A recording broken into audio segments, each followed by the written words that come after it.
A to the K. A to the K. A to the K.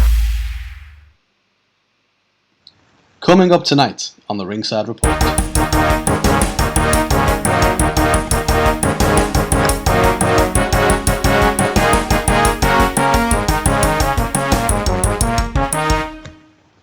WWE cancels its move to TV-14. Velveteen Dream campaigns for WWE Return and gets arrested. Kurt Angle reveals he wants one more match. Vince Russo claims he has been consulting USA Network on Raw. AEW are serious about starting an all-women's show. Eddie Kingston suspended for an altercation with Sammy Guevara. Vince McMahon celebrates his 77th birthday with Mystery Woman. FTR removed from AEW's Fight Forever video game. Alder Hey Charity worker moonlights as a professional wrestler. And lastly, Paige makes her first wrestling appearance since leaving WWE. Anthony, when's all that coming up? It's all coming up right fucking now. Yes, it is. So, yes, let's it is. kick Oh, off yes, with, it is. Let's kick off with some breaking news. So, we've previously reported that WWE were planning to move to a TV-14 rating. And it appears that is no longer the case. Now, Uncle Dave gave an update on Wrestling Observer, saying that it's not going to happen yet. It was one of the new things that was discussed. It was planned, and Vince was considering it. But Stephanie, the thing is, she said, we don't need it. And they don't. He stated there was a thought that since AEW is using swearing, maybe WWE should do the same, but highlighted that WWE's trajectory is on the up, while AEW's is kind of not. He said, I actually congratulate them for reversing course based on analysing what's happened in the last 4 months. Now, this is an interesting one, because when this was announced, there was a lot of kind of positivity around it, a lot of excitement around it. Everyone seemed keen on the move. And now that it's kind of potentially not going to happen, people are also kind of like, well, yeah, they didn't really need to and stuff anyway. So it's a bit of an interesting one. But if you saw Raw this week, somehow, on a PG rating, they managed to get away with, beeped, albeit, but dropping F-bombs and, edgier stuff anyway. So I'm kind of like... Well, I mean, Edge was there, yeah. It definitely was edgier. They had some interesting angles, too. So, hey. But yeah, what do you make of this? Do you think that, it's definitely not going to happen? Or I think we're going to get a hybrid. Okay. And I think the reality is, for the most, it's going to be a PG product, but they've got the flexibility to be a bit edgier when they need to and when the storyline demands it, which I think will be fine. I think that's what's going to happen. I think some weeks it may fall into a 14 because they're doing something. And I think that's probably where you're going to land. That is purely speculation on my part, but it's like you look at it like any other TV show where you get a particular episode. Like most episodes are a particular rating, but you get a particular episode that's like, well, they've had to do slightly darker content or whatever, and it's been a slightly different rating for that particular episode. I don't see why it wouldn't be something like that myself. Yeah, that's fair. I think interesting hybrid. Maybe they go a bit more PG-13. Somewhere in the middle. But interesting that it's Stephanie who is the one purportedly is like nixed the idea to do so. So it seemed like Vince was potentially the one that was kind of leaning into it, and now Stephanie's gone. Yeah. Vince, he's just there like, I need more women barking like dogs. Need more hot lesbian action. Then like, okay, you need to retire. Come on. Yeah. Come on, Vince. Back to the old folks home. So yeah, interesting. It's for me. I'm like, I wouldn't want them to go TV-14 and then just suddenly be like, fuck this, fuck that all the time. Do you know what I mean? Yeah. I hope I'm right, and I hope it's just when it's merited, they have the flexibility. Because sometimes a storyline might demand it. It's like certain things about it always bug me, because so many people have been like defensive of the PG thing, going, oh, you don't need to swear for good content and all this. And I'm like, it's not really about the swearing for me. It was about like when, like, look at the Edge, one of the many Edge storylines when he was being Brood Edge, and we weren't allowed to have blood. It had to be black tar type stuff because You can't show blood, and it's like things like that where it's like just a simple thing of letting them show blood so we can actually reference back to the Brood. Do you know what's weird though is that you have things like that, but then also under a PG environment you have someone getting burnt alive and someone's eye being poked out of the socket. So it's kind of like, where is the line? But you see, this is the thing though, is like I'll never understand how rating systems work because like you get away with actual blood on a level because it was an accident, like Becky Lynch and so on. But you can't show fake blood, but you can pretend to set someone on fire. What are the rules? Yeah, I don't really know. But yeah, it seems like they're doing just fine anyway. I don't think that it's not like they're kind of having to use. I'm full of lies. I was gonna say it's not like they're having to say but it's like no, they do say freaking, like Seth freaking Rollins, stuff like that. But he doesn't need to be. Kurt won a gold medal with a broken freaking neck, and no one said that about that. But he doesn't need to come out and say I'm Seth fucking Rollins, does he? You know what I mean? It's just not needed. So. But there was a time though when if they went TV-14, that is kind of what I would have expected. Yeah. It's like we can say it now, we're free. Yeah. But it's like even back in the TV-14 days, when I actually smoking a joint. Like back in the TV-14 days of WWE of old, it wasn't really about the language either as well though. So yeah, I'm not too sure what it was that they were hoping to achieve from the change, but it seems like according to Dave, it was more language based this time, which I don't think they need. So nah, fuck that. They were using bitch and stuff. It feels like that the X promo now as well. Between the hours of 8 to 9 p.m. we will only use the words ass, damn, and hell. We will, however, never use the words bitch, fuck, goddamn, and so on. For some reason, you can never say cunt. I know you can on this podcast. Oh, yeah. Yeah, I understand now why Thunder Rosa thought you were Scottish, to be fair. Just slip it into every other word. It's either, I mean, Australians like to say it as well, to be fair. Yeah, that's true. It's a fun word, though. Anyway, next one, Carl. This is a bit of a wild ride, and there's not a lot of info to it, sadly. But Velveteen Dream. Oh, Velveteen Dream. For those who don't remember, this man was a big star in NXT. I think it's fair to say, Carl. He kind of disappeared when I started with NXT, so you probably have more of a memory of him. But he was a big deal in NXT for a while. And then in 2020, there were some accusations, and I'll stress, I don't think any of that. I don't think he was ever charged. I don't think any of it was founded, but there were certainly some accusations of him having inappropriate contact with a minor. So he disappeared from our screens for a while and was quietly let go by WWE. And recently, was sort of making a bid to come back to WWE. You know, he'd returned to social media and sort of suggested he was going to make an effort to get back into the WWE. I think he started using the hashtag Bring Back Velveteen Dream, and you know, putting up tweets that related to his gimmick. So you go, okay, right, maybe we're going to see Velveteen Dream return. We've seen a lot of returns lately.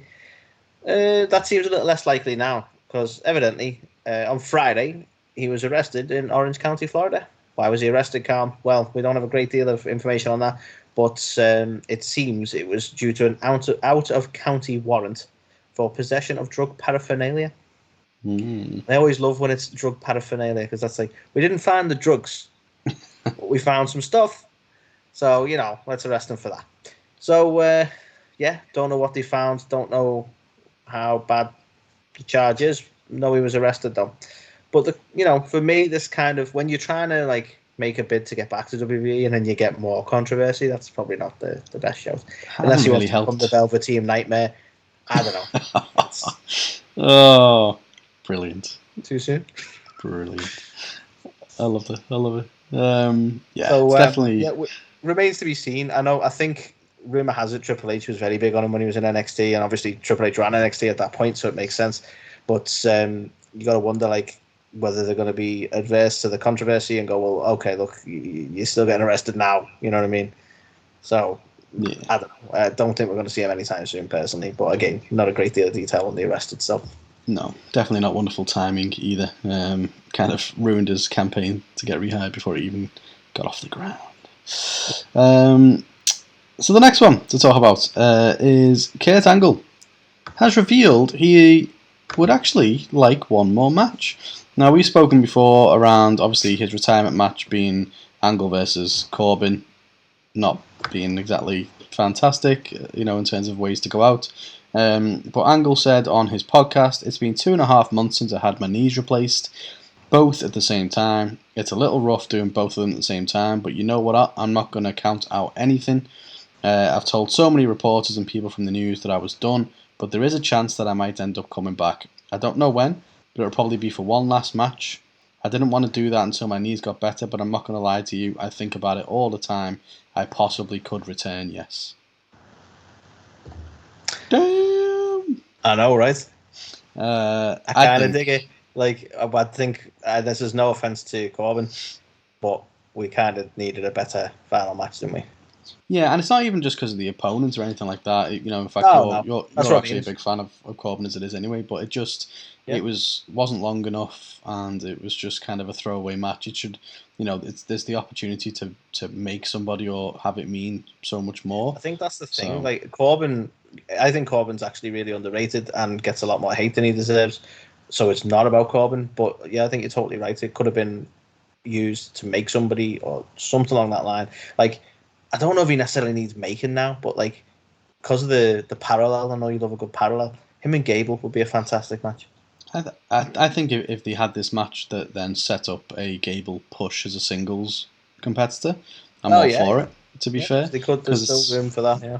Well, that's it. They're going to remain a tag team forever, or they're going to potentially split them up at some point anyway. So, yeah, I'm definitely keen on him coming back. Obviously, he's not going to be able to go the way that he could go before, but he's the matches that he has had in his kind of the twilight of his career have still been really good matches. So, I'd love to see him, even if it's at WrestleMania or something like that, just bow out kind of gracefully in a match that's done the right way. Yeah. Right. So. Put the seatbelts on for this one, ladies and gentlemen. I just flicked the image over and was like, "Here we go." I know. I'm actually debating now, but I don't know how harsh. Well, not harsh, right? This is one of them things. I'm just gonna fucking say it, right? This is one of them things that I feel like I'm reading this from, like, the subreddit that happened. Yeah. Right? I feel like this is where I'm reading this from. Yeah, it feels like an article on Kayfabe News. Let's go into it, right? This is Vince Russo claiming that he has been secretly consulting with the USA Network regarding WWE's Raw, right? And the reason I'm like, this feels like it belongs on That Happened, it's not that I don't think it's entirely unbelievable. He's got a history in the business, and maybe he could sell himself to be a consultant. I don't know, but it's the way he talks about it, Carl.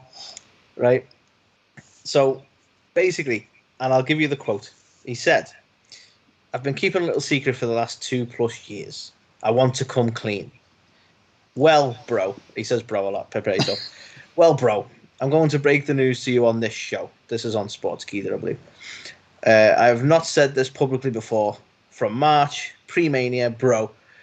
It was right before Mania in 2020, up until this past Mania in 2022. I don't know why he's given such specifics, but there you go. So basically, bro, for 2 years, I was consulting for the USA Network. For 2 years, bro, the USA Network paid me very, very, very well." And it's things like that make me think, this feels like a lie. Because they paid me really well, bro. And then everyone in the room got up and clapped. I'm like, wait, what? Like, so I don't think it's unrealistic that he may have been a consultant. And he's kind of taken a lot of heat for this as well. Like, a lot of people, I mean, I'm sure he's used to being controversial, but a lot of people have, like, sort of, when they've this has been quoted on Twitter and the like, and social media, this is a funny little place, it tickles me, and they've been like, "Oh, that explains why Raw's been so fucking awful for that long," and stuff like that. And it's like, oh, that's savage. But what do you make of this? I mean, like, what could he actually offer to the USA Network in terms of consultancy, and could he even influence what happened on Raw? Anyway, they have a whole creative team and a lot of independence. Then how much control does the network have that they need a wrestling consultant? That's what I don't really get, is what exactly is he purportedly offered, to USA Network as part of this consultancy?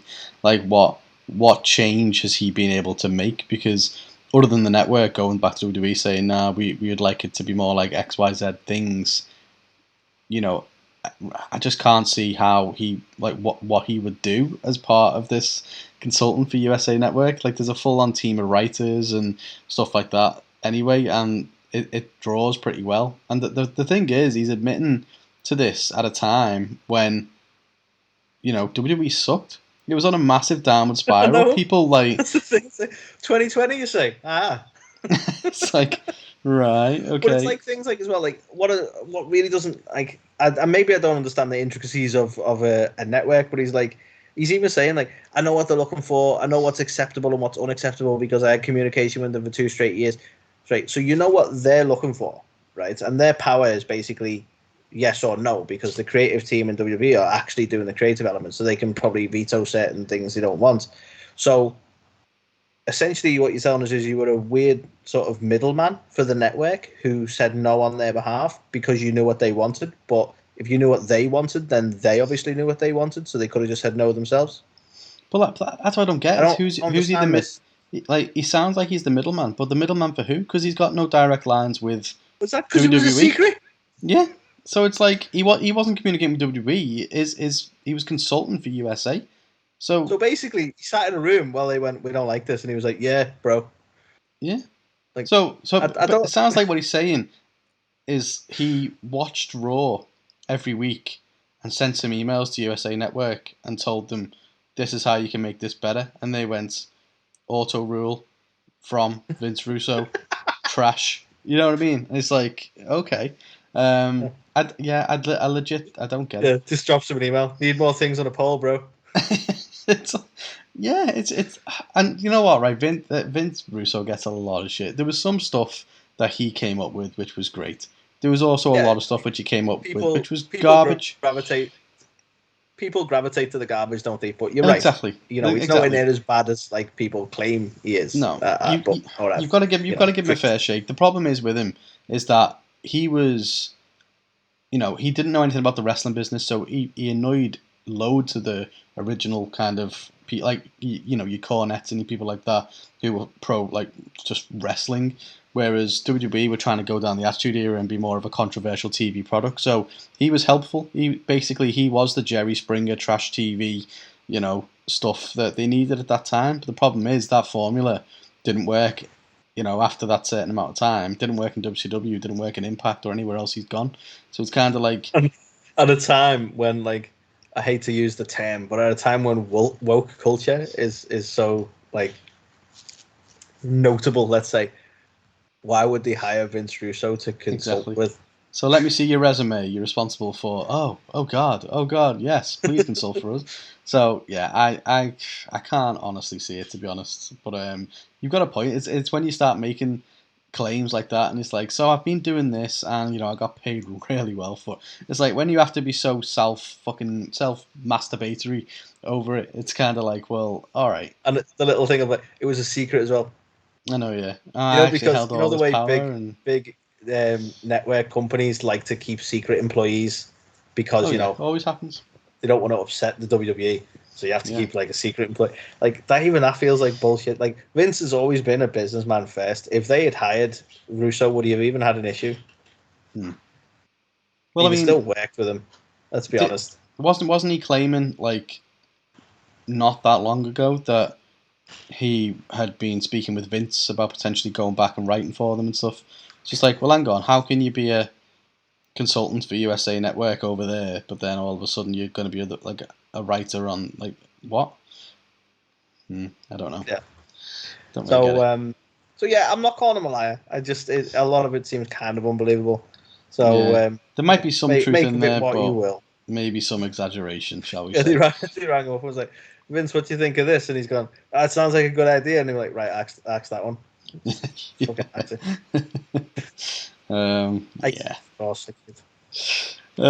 So the next one to talk about is back to Uncle Dave, who has noted that AEW is very serious about launching a new AEW women's show. As we know, that's yet to happen. But he said, that being said, everything is in place to get the ball rolling whenever Tony Khan gives the go-ahead.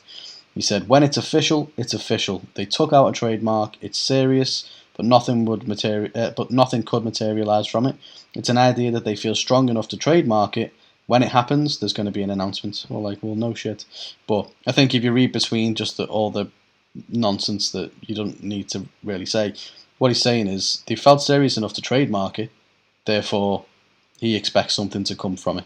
But yeah, I don't think it's going to be imminent or anything like that. But yeah, there's got to be something there, you would assume, if they've kind of... I don't even know what it was that they've actually trademarked. I think we might have covered it a couple of weeks ago, but it's some kind of name of a show, isn't it, that people assumed was going to be to feature women's wrestling. So yeah, they had trademarked the name. I mean, I can't for the life of me remember what it was, but they did.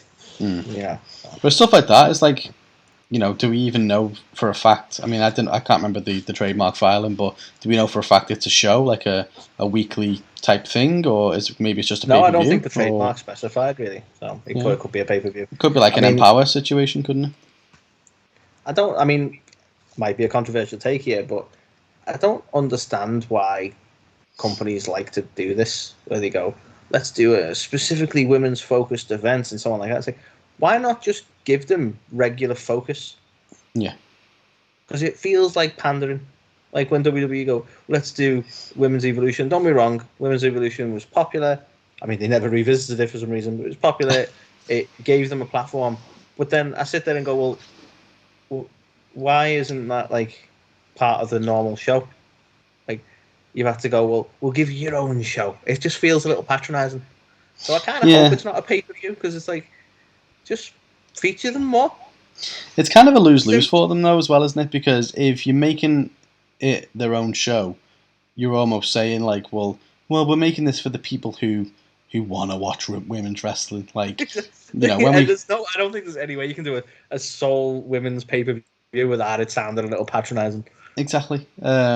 So, yeah, I'm not too sure I agree with it either. But I don't know, though, because like shows like Empower and stuff like that, I think were awesome, weren't they? And obviously, you can see the passion that went into it and stuff like that. I'll agree with that. I think that was done in the right way. And funnily enough, I couldn't even put my finger on the massive difference, but it just seemed to have a different heart to it, really. Yeah. But yeah, I'll take that. That's a fair point. Yeah, I think it's one of them. It's hard to really pass any judgment on it because I don't think anybody really knows exactly what it is. Like if we're talking about a women's only TV show that's a weekly thing, storytelling, bro, that's what it is. Then yeah, I'm kind of like, I don't know, do we need that? Because I'm kind of in agreement with you. It's just feature women more on your weekly products that are already there. You know what I mean? That's the problem. They're not getting featured enough. That doesn't mean you need to farm them off to their own show. It means put them in front of more eyeballs on the main shows you've got. So there's that. Because they only do it like on a gender base. That's like going on the mid card shit. So let's do like a special mid card show. Yeah, they don't do that. Yeah. Well, I mean, feature them. Exactly. So feature them. Let us see the matches. If they go down the route of a women's only kind of event or tournament type pay per view or whatever they do, I'd be open to that. Absolutely. But yeah, something so kind of a weekly type thing. I don't know. Don't think it's needed. I think just feature them more. But we shall see. We shall see. Mm-hmm. So, bro, next one. I'm going to kind of gloss over this a little bit, Carl, because I feel like this is probably one of our older news articles. But let's talk about it anyway, right? Eddie Kingston has been suspended for an altercation with... All right, calm down. Sorry. Hit the microphone. He's been suspended for an altercation with Sammy Guevara. In the same way Carl's been suspended for an altercation with his mic. Well, yeah, I mean, I did just punch my microphone, so tell me exactly what happened with Eddie Kingston. So, Eddie Kingston evidently doesn't like being called fat. Mm-hmm. So, and that's essentially what it stems from. Now, there's... It's ironic, really. I thought they were meant to be jolly. Savage. So, it's kind of like... I don't know what side of the fence you sit on, Carl, even after that. But there's been, like, Eddie has basically... To be fair to him, he's been like quite straight up about his apology. So what's happened? They've had a bit of a to-do, him and Sammy, because during a promo, Sammy called him fat, and apparently he wasn't okay with that. They've had a bit of a to-do. I'm just playing it down. A bit of a to-do backstage, and he hasn't hit him. He's pushed his face, if that makes sense. I can't remember what they call the term, but he's like touched his face and then pushed it away. So you're saying he gently stroked he caressed his face? He caressed his face and was like, "Don't call me fat, Sammy." Okay. But yeah, so he's like not hit him; he's pushed his face, if that makes sense. And this has led to a suspension because he laid hands on another man. And to be fair to Eddie, he was like, "Yeah, I was out of line, shouldn't have touched him." Blah blah blah. But there's Eddie's side of it is saying he didn't okay that part of the promo, and Sammy's a bit of a douche. And then Sammy's saying he didn't say that, he couldn't say it. And you go, well, okay. And I feel like, personally for me, and I'm not defending Sammy, I get that a lot of people just don't like his obnoxious face, but if he hasn't set limits, and you go, well, you kind of need the freedom to go off script. I think that's what makes promos more natural. Anyway, you can tell when something's so heavily scripted. We've seen it in WWE quite a lot. For those who rely on the scripts, you go, it feels a bit wooden. So I prefer when they can talk naturally, and it just boils down to this: did he or did he not set a limit? And we're not really going to know. One saying one thing, one saying the other. But what it has done in some of the fans, I'm not saying everyone, but some of the fans on the likes of Twitter and the like, are suggesting that this doesn't really help the Eddie Kingston tough guy image if he's kind of sensitive about being called fat. And I'm not saying you should have free reign to call him whatever you like, but do you think this has damaged the character of Eddie getting so easily offended? I mean, a character's a character. Like, he's an individual. At the end of the day, he's not his character, is he? Whether he plays a tough guy or not. But for me, I liken this because I'm going to bring it back to Bret Hart. I do that any chance I get. As a Bret Hart lover. But this to me is kind of like the Sunny Days comment, right? It's like, as professionals, the two of them should clear with each other beforehand anything that they do or don't want said, which is fine. If you know they're going close to them, yeah. But in the Sunny Days thing, Bret was never going to say, yeah, but don't bring up me potentially having an affair with Sunny, which never happened, so that my wife and kids who are watching this are going to think I did. Because why would he ever bring that up? Because it wasn't a true thing. So Shawn Michaels plucking that out of fucking nowhere and going, oh, maybe you've had some certain, making an accusation that he's had an affair. Like, okay, that's very different to just saying, yeah, you fat piece of shit.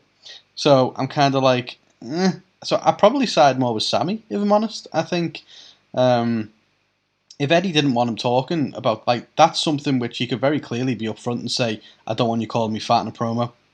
You know what I mean? It's not like Bret Hart couldn't have possibly said, I don't want you insinuating I've having an affair with Sonny, because how could you possibly, you know what I mean? So for me, if Kingston was that bothered about people calling him fat, it should be known backstage in promos, call me whatever you want, just don't say I'm fat, right? So, I don't know, other people have called him fat before in the past, like CM Punk has done it, a few other people have done it even recently, so I think this is kind of, for whatever reason, Eddie doesn't like Sammy and has used it as a way to kind of stir the pot. Let's be honest. Sammy's kind of naturally unlikable. Yeah, oh, absolutely he is. I'm sure sometimes it'd be more like, look, it's not what he fucking said, it's the way he said it with his smirky fucking face. Right? I'm sure that's how it is sometimes, right? Yeah. Because, I don't know, he's kind of got an obnoxious air about him. And that is a character thing on TV, but if he's like that backstage, it maybe hits different. I don't know. Yeah, exactly. I don't know. It's one of those. I just think Eddie and Sammy don't like each other, and Eddie's taking offence to something, and it's been blown out of proportion. But it needs to. Okay. Well, they're clearly a bit of an odd couple, so I think we now need an Eddie and Sammy living together sitcom. Okay. The only way we can fix this. I would like that on the AEW network. Tony needs to get this put on the network. Never mind the Go Big show. We've lost Cody now. Cody's not TNT networking it anymore. We need another reality show where you force them two to live together. Love it. Love it. Book it. Do it, Booker Man. Consider it done. Do it, Booker Man. So, the next one to talk about is Vinnie Mac was spotted celebrating his 77th birthday at the Waverly Inn restaurant in New York. But cameras captured him with a young, unidentified woman. By unidentified, do you mean they don't know what departments in WWE she worked? And also by young. I'm looking at the picture, and what do they mean by young? That's compared to Vince. It's like Compared to Father Time? Well, but yeah, like, you know, the way the article's written is though like she's some 18-year-old floozy, and it's like, no, that's not the case. In her 50s, maybe. But yeah, so he's been spotted packed with another woman, obviously Linda, nowhere to be seen, so it's very much clear that they are very much separated. But also joining them were John Cena and his wife, The Undertaker, Brock Lesnar, and Pat McAfee, amongst others. what? So yeah, nice little birthday bash. Well, fair enough. So, who's the mystery woman? That's the question. That is the question. And how soon before she's head of something? Hey. I like it. And also, Vince's elbows look really weird in this picture. Just saying. He needs to get them looked at. The elbow's like 3 times bigger than it needs to be. It's weird. Damn. Too many elbow drops. Yeah, maybe. So, right, my next one, Carl. Again, probably a fairly quick one, but let's talk about it because I'm curious to know what you think's going on here. FTR have been removed from AEW's Fight Forever video game. And by removed, you know, it's a bit of an odd term to put it because they haven't strictly been removed. The game's not released. They were in the model phase, but are not going to be in the final product. Now, the strange thing with this, like, people are like, "Ooh, you know, something, you know, typical. There's stuff happening in AEW backstage, controversial." Blah, blah.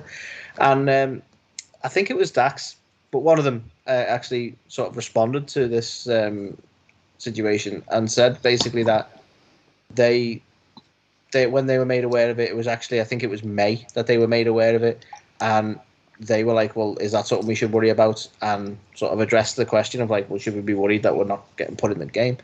And whilst he didn't reveal what was said, basically said that, you know, the reason they were given makes sense and they're not worried. So you go, well, okay, doesn't make sense to me, but something's going on there. So my question is, Carl, what the fuck do you think is happening there? Because it seems like a massive omission. It is an odd one. I don't know whether or not they had planned to launch with a certain roster size, and then for whatever reason, that's had to be reduced, and so it's kind of like you're not going to make it into the base game, but we're going to put you in as DLC or something like that. But they've been in. Go on. Because that was my theory, that they aren't in it now because they're holding them back for like a Ring of Honor DLC. Yeah, okay. I hadn't even thought about the Ring of Honor connection, but that could work. Well, I think that's why they're holding them back, because if you think about it, the Ring of Honor DLC would be very fucking light. So yeah. I feel like that's what they're doing. But again, purely speculation on my part. Yeah, that's a good shout, that, to be fair, because it's not like they've recently joined, you know what I mean, AEW. They've been members for, you know, since 2020, so I think, the fact that they were in model phase as well, it is a very curious thing for them not to be in, so yeah, I think it's the fact that they've been like, do we have to be worried? And that's like, well, oh no, now we're not worried. I think they were like, well, does this mean we're not going to get renewed or anything like that? And I think it's nothing to do with that as such. It's when they've basically said it makes sense, that to me has gone, right, it's DLC then. Yeah. Because there's no reason not being in the game would make sense unless it's you're going to be in the game, just not in the initial release. Yeah. I mean, it is still quite a big omission, isn't it? You know, let's be honest. But so it would have to be something like that. Like a fast follower kind of Unless DLC. They're really going for the old Ukes days, and they're going to be like secret unlockables, or they just appear randomly in a battle royal, but you can't actually play as them, or some random shit like that. I used to love shit like that. Do you remember that? You used to be able to get, I think it was the original SmackDown game, maybe SmackDown 2. If you did a Royal Rumble, you could get Shamrock. Yeah, and you could never bloody play as him, could you? Couldn't play as him. You could create him, couldn't play as him, but you get Ken Shamrock, proper attire and everything. Just randomly a Royal Rumble at times. I know, it was so weird, wasn't it? But at the same time, it was a nice little kind of Easter egg. I think that was probably the best way of doing a video game Royal Rumble, because what we basically watch Royal Rumbles now for surprises. The fact that game included surprises as entries in the Royal Rumble was actually really fucking clever. I can't believe they don't do it. Ahead of its time. I think. Have you seen much of the video game so far? I saw a couple of clips. It looks really fun. It's definitely it's not like a simulation. It's more of an arcade style. Yeah, I'm looking forward to it. I know a lot of people love the 2K games, and you know what? If you prefer the more realistic 2K style, then this game's probably not for you. But I'm looking forward to it. This kind of harks back to our sort of video game days, doesn't it? Well, that's so it. for me, Like SmackDown and stuff like that. It's meant to be fun. It's meant to be like fast paced and how like can I get me finished? You know what I mean? I think over time WWE games did turn very kind of simulation style, didn't they? And it was just slow. Like it took a long time to win a match and stuff like that. Whereas this is just. That being said, I played the fuck out of 2K17. Oh yeah, I think that might have been the last one I had as well. To be fair, so yeah, it's they definitely haven't been bad, but I think there's the old SmackDown games hold a little place in our heart, don't they? So. Definitely. Them combined with obviously some of the best bits from like the N64 games as well. I know it's got a lot of flack about entrances, so apparently there isn't full entrances on there. It just shows like 10 seconds worth of entrances. But I'm like, I always skip them anyway. You do. I mean, it's a novelty. It's fun being able to make them when you got your creative wrestler and setting them up and stuff. But ultimately, you end up skipping them. That's the reality, isn't it? Like you watch it once, don't you? Maybe, and then you'd be like, okay, now move on. Yeah, I watched them more when I was creating wrestlers. I'd be like, that'd be a cool entrance from my wrestler. Yeah. And then even when you play as your wrestler, you skip it. So. Well, yeah, once you've set it all up, you skip it. It's only in the creation phase that you watch anything in full. Exactly. But, so I'm not too fussed about that, but yeah. But this game will probably make me dust off the old PlayStation, though. Might make me buy one. Wow. Why is it not coming out on the Switcheroo? It might be, to be fair, but I can't imagine it being very good on the Switch. I mean, I don't know. Like, I don't know how it works with the Switch because you can plug the Switch into the TV and use a proper controller. Presumably, that'd still be quite fun.